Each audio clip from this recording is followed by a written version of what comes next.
This is the second game between Aimstrong and Siberian Platoon. For honor and victory, these players will be fighting yet again on Semoise. The factions have switched around, and a quick announcement of these players decide which build order shall they pick. What flavor is their favorite? We got the Facebook pre-release videos as well. I did accidentally make a mess up of the other videos that I edited, but thank you for the comments that pointed out that there was a slight audio glitch, and I'll explain what that was, right? You know the new, that thing up there, the scoreboard, somehow that got bounced with audio from gameplay. I don't know how that happened, and the audio was just like stuffed hidden in there, and I was looking around for it, trying to find out. I was like, what the hell is making that sound? Where is it coming from? Eventually I found it though, and I've removed it. Re-uploaded the videos, of course, you've known that. Some of you will be saying to yourselves, I've seen this game, and somehow blindingly missed that there was some Panzer Elite sounds and armored cars in the background, which weren't even in the game because there were no Panzer Elite. But hey, sometimes Inuki makes mistakes. I have 2 hands, a noggin, and that's about it. I use that to the full extent of which I can. So, coming back to this game, we have 3 engineers out and that hopeful barracks producing the riflemen. We've got Volks extending themselves over to the north side of the map. Now, usually with some Wehrmacht play on this map, I like to reach out into the middle, especially if you can get your hands on this here building, because, as we've probably seen in a few games before on Semoise, fighting your way across this bridge is extremely painful. I don't like the experience. It's a very negative one indeed. But Siberian is moving around on the north side of the map. He's going for this building, and he hasn't yet encountered any enemy resistance yet. We are hopeful though. We are very hopeful to see some enemy resistance. Here it comes, using the picket fences for light cover. Not that the SMGs can reach this far. They're really, like, they got tiny T-Rex reach. And in the meantime, we got the Pioneers are moving into the middle. Second Volk squad out here. The Riflemen are moving around right into the back of the Volks, with excellent positioning there from Aimstrong. Where the Volks are running. They want to get cover behind the tree. No, they're moving again. The Riflemen will take cover behind there. In fact, no, they're going to give chase. The Volks definitely want this heavy cover, but the Riflemen are just going to keep following and deny them that. In fact, they get the heavy cover now, which means an advantage for them. Even with the SMGs back here, I believe that the Volks are in a difficult pickle, but we've got a second group of Volks Grenadiers moving up, and they'll take the fence line here, negating all of the cover of the Riflemen, and swiftly turn this battle upside down for Aimstrong. He's making a move to try and get his distance all the way away. And now it seems like, yeah, the good work of Siberian Platoon, holding out for just long enough for his second Volks Grenadiers to actually do something good here. In the meantime, his Pioneers are working hard in capturing the center, whilst Aimstrong and his engineers group up with the second group of Riflemen. It's gonna be a second round between the Riflemen and the Volks, and this time I think Aimstrong will have the advantage here, unless there's a group of reinforcements coming back around for Siberian, which I believe there's only Pioneers in the area, so no good there. The Volks are making a mad dash for this building here, and the Riflemen, a lot difficult just to run around the side of here. They can, however, pop themselves up against the 2 windows. Excellent move here from Aimstrong, and just shoot into the 2 windows. You can see Siberian notices this isn't optimal for me, and backs away. He's got a machine gun and an MG42 set up on a tripod. More rifle. Hang on a minute. Hang on. This guy's separated from the pack.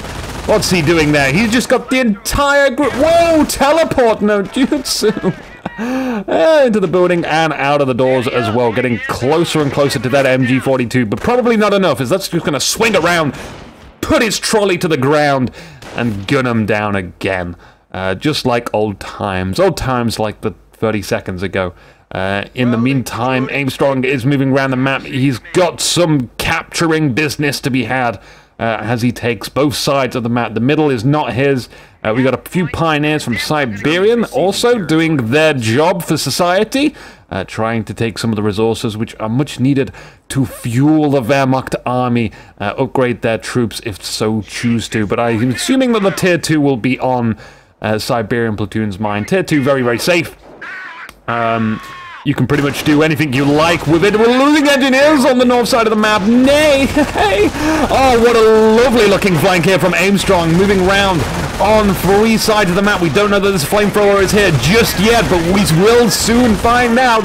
In the meantime, we're trying to minimize casualties for the riflemen, and Aimstrong, beautiful as he is, starts putting down the fire on that MG. The MG gonna get away, retreating into another MG.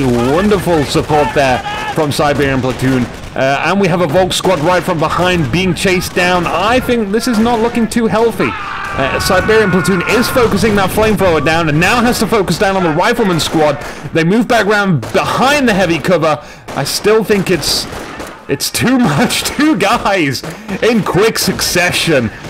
No, but we do have reinforcements from Siberian platoon just off screen. Oh, that could have gone either way, and this is quick back and forth as well from Aimstrong as he's now reinforcing this zone with his 2 rifleman squad. These guys aren't fully healed up, but we'll see what they can do here. The guys are going to split up exactly how you want to see it. These 2 soldiers here from the Volks quickly realizing that maybe they made a bit of a mistake going into that building, but pop back out for tea and biscuits back at base. Aimstrong taking that building. In the meantime, his 2nd rifleman squad are trying to find themselves a good position just round the side of the MG42. If they can get there, that'll be good. We got more. Again, this is looking exactly like before. Surrounding from 3 sides, even from the front, the left, and the right. Left with the flamethrowers too again. It's just looking too good. And then Siberian has reinforced the zone again. When will this endless cycle end? I guess the answer is in the question. Never. It's endless. It's always going to continue. When someone wins this, if Siberian wins it, Aimstrong will be back. If Aimstrong wins it, Siberian will be back. And in the meantime, look what's going off back there. We got a rifleman squad in the distance, going for that munitions point, and this Volk squad is surrounded entirely. We got an MG here setting up to actually look forward. Bars have been researched, by the way. We've got Pioneers arriving behind the bar squad there too. I just can't understand where everyone's coming from. We've got 2 MG. Hey, this is it. This is where Siberian ends it. And not only that, he's putting down a bunker too. Just to secure this area. Vet 1 for a rifleman squad with 8 kills up already. They should be focusing this bunker. They did. The bunker is down. MGs are here though to support. We've got MG coverage absolutely everywhere. There's no way if this MG, no Siberian. I thought maybe he could get a suppression effect, but he did retreat that just in the nick of time. And again, Aimstrong is the victor of this battle. And I think here's a full stop. Here's a punctuation point. This is the cadence. Aimstrong, out of all those freaking battles that had been done, a strategic sector. Finally, Aimstrong came out victorious. And we got MP40 Volks here as well.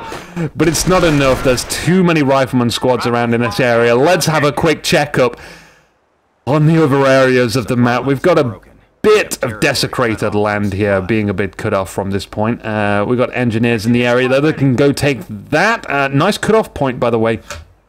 Stopping these 2 munition points for the Wehrmacht.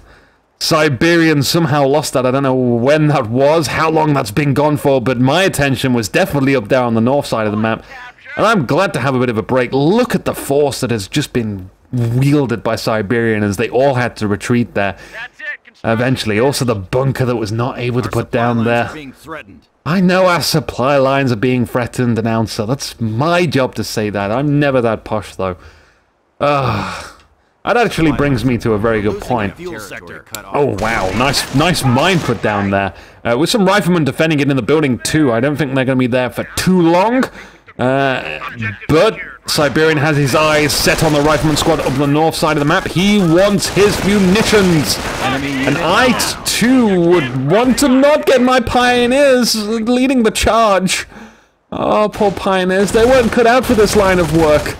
Not at all. The MG back there behind the Volks. That's correct positioning there. Wonderful positioning. But Aimstrong is going down for the middle of the map, coming back down to the cutoff point. Not that there is much to cut off now. Flamethrowers versus a Flammenwerfer. And this tree is actually looking like the winner out of all of this. With no health lost, the MP40 is getting nice and up close, but the fire is definitely deterring them from arriving in hugging distance of the flamethrowers. But let's not be the judge of whether those guys love each other or not. I'm sure that they hate each other, judging by the amount of lead going and crossing their paths. Mainly that's schools. The flamethrower is not. Is it? Is it? It's not. Not. It's never. Siberian looking in a bruised kind of position. He does have a sniper out here. His tier 2 is down as well. What do we got in the base? We got a weapon support center down here from Aimstrong. I like it a lot. I do like it a lot. He's realized that he's had dominant control of pretty much all of the fuel apart from this point. So he has enough fuel to spare. Enough fuel to spare. There we go. My orange juice needs to be taken. I remember a game quite a while ago. It was on Shelt. It was one of those games that got me into Company of Heroes. No, it wasn't. It was one of the games that got my friends into Company of Heroes. I showed them this game and it was like, dude, nice mine, but dude, this game is just constant action. It was like the craziest Shelt game ever. Not artillery sort of game. It was like very tank and infantry orientated, mostly infantry. And it was like 7 minutes in the game, there was non-stop action for about 25 minutes or something, and it sold the game to my friends. So that was an awesome game. I know it's Shelt. It's a very newbie map, but hey, bottoms up. The enemy is down to 300 points. Why did you have to ruin it, announcer? There was peace and quiet, and you just come in barging through the door, trying to be a commentator. No. That's my job. I'll be doing this. I'll be taking over. We got a Pack 38 out here because Siberian is worried that maybe there's going to be a lot of mortars on the field, and Pack 38s just annihilate mortars, of course. No, they don't. That's wrong. That's an incorrect analysis of the situation, which will never be had. We got mine. The reason it's called a mine is because that explosion is definitely mine. Landing, the Pioneers ran on the mine, set down by the Allies, and the Allies were too close in the vicinity of the area of that mine, blew some of their own soldiers up, and definitely worked towards Siberian platoon's dominance on the map. He's got a half-track out. He can begin reinforcing. You can see maybe he's already gone defense. Enemy unit down. Although I would have seen some more for the fatherland popped, especially in here, so I believe he's not. But like, I'm thinking maybe he went for a bunker, tried to get it down, and then realized he couldn't. We got a howitzer shot coming down here from the Allied infantry doctrine, and the machine gun is moving out of there. Meantime, though, the Volks and the half-track move up in just around this building, and then realize that, actually, I want to take heavy cover. I want to have heavy cover behind this haystack. Not all the guys can fit round now, though. I know. Like, we really got to be touching skin there if we want to, not in a gay way, but definitely touching skin if we all want to hide there. We got riflemen just coming off in here. Oh, do they have a grenade? No, they just want to get some light cover. That's fine. Light cover is fine. MG setting up behind the Volks as the half-track picks up a Volk squad using those machine guns inside of it. And excellent suppression there, denying Aimstrong the ability to move up from the front. Where is Aimstrong's flank around this axis on the map? This is like just totally denied by not only barbed wire, which we saw going down earlier, but this giant lake which harbors the Loch Ness monster or crocodiles or hundreds of thousands of ice creams if you are delusional. But I think maybe, like, going back to this bunker, like, I think he picked defensive, tried to get the bunker down, and then said, "Ah, crap, I can't get it down." Then was stuck with defensive and went for a half-track instead. I don't know, but that's clearly not what happened, because we didn't see how he fought the fatherland. We saw no defensive perks whatsoever. So we are still left in the dark about what he has gone. We've got more mines down on this strategic point. The Volks taking heavy losses, trying to retreat back to their half-track, which is indeed over here instead. which only has one guy in it. Is it a Pioneer or a very distraught and disassembled Volks Grenadier squad? We got an MG inside the building. Here comes the flamethrower, though. No, it's not going to be useful to be inside a building when flame is pouring down on you. And, oh, he just gets out in the nick of time. What the hell were these guys doing? Why can you not do one thing correct, Engineer Squad? Oh, you did so good early on in the game, but for some reason, not firing a volley of flame into that house just then. We got another howitzer strike down here. Picking off that MG squad. Oh, look at him. He's flung into the telephone pole. Oh, wow. And this air rifleman squad is getting away. We got a sniper here as well with, if I can actually select him, we'll do it the hard way then. 5 guys. Sticky grenades are definitely up there. I saw him get that grenade out there. Tried to throw it, but the half-track backed away. We do have a Volk squad in there, very battered. We also have a Pioneer, so it might have been him too. The sniper picking off the prime target. That Flammenwerfer is down.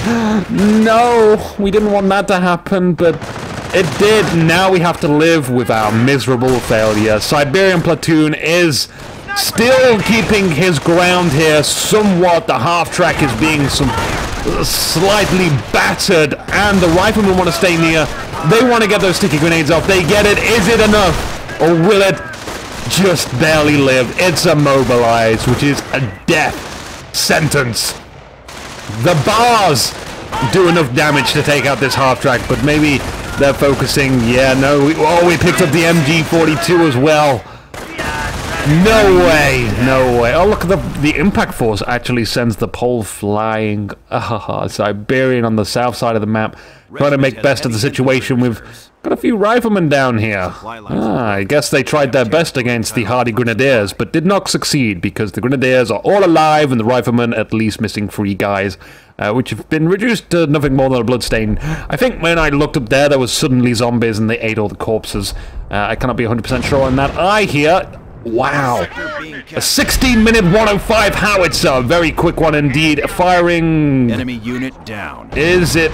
It's... Oh, it's down here with the grenadiers. Oh. With the grenadiers. Without the grenadiers. The grenadiers are no longer there. It could have been those zombies again, though. Could have been the zombies. This is a very wounded grenadier squad, which having to fight for their life. Running away now. Because that is the best decision that you could ever do with a grenadier squad which is about to die, is to retreat out of there. The sniper misses his shot. I didn't even see the bullet trail there. And the Pak-38, I imagine Siberian feels a little bit of regret for that Pak-38. Like, it's not made any use so far, and it's just infantry on the field, apart from the 105. Maybe... We could have a stealth Pak-38. Come on, you can make it if we go down here. We'll avoid them. That's quite easily. Sneaky. All the way around the edge to be safe. And then sneak up right next to it and shoot it. And then we'll get that 105. But it's very advanced tactics, which I only recommend. Point is ours. What say we lock it down? I can't think of a way to recommend that. Don't do that. Don't do that. That's that would be ambitious. Overly ambitious. We got a Stu-42 hitting the field for Siberian platoon. He's putting all of his eggs into whatever this can do. Seeing that there was a mine there, blows it up. Wonderful map knowledge. He realized, not map knowledge. I don't know, what do you call it when you see someone do something and you... Remember, he remembered. That's what we'll call it. And now he's just guessing where these mines are. He's like, hang on, I can reload and fire now. I'll just fire here. This is his way of mine clearing. This is Minesweeper. This isn't a Stu-42. This is just a Minesweeper with an upgrade. Flamethrowers behind the wall, getting a grenade. Oh, yeah! It's almost a good grenade. I thought the flamethrowers... would have probably took more damage than that from a grenade. The grenade, like, area of effect explosion isn't too great. I would like to see it a bit bigger, but it's way too late in the game now to have that change. But here comes the Stu-42, which, by the way, Tank Factory will suffice to take out a Stu-42, and we have plenty of fuel income from our dominant map control early on in the game, and fighting Like, that really, really long back and forth battle was much better for Aimstrong in the long run because he had map control overall. So just fighting in that one area at the top side of the map, whilst the south side of the map was entirely captured by him almost, worked in his favor. Sticky grenades are about to be shot off. There we go, one rifleman, one brave rifleman headbutting the stew. Well played from Siberian. Congratulations, Aimstrong. I must say, a quick yet very exciting matchup. It's 1-1. We have one more game to go, and the finalist on the dark side of the map will have been selected. See you guys for the next game. Have fun. I'm Inuki.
You want more video?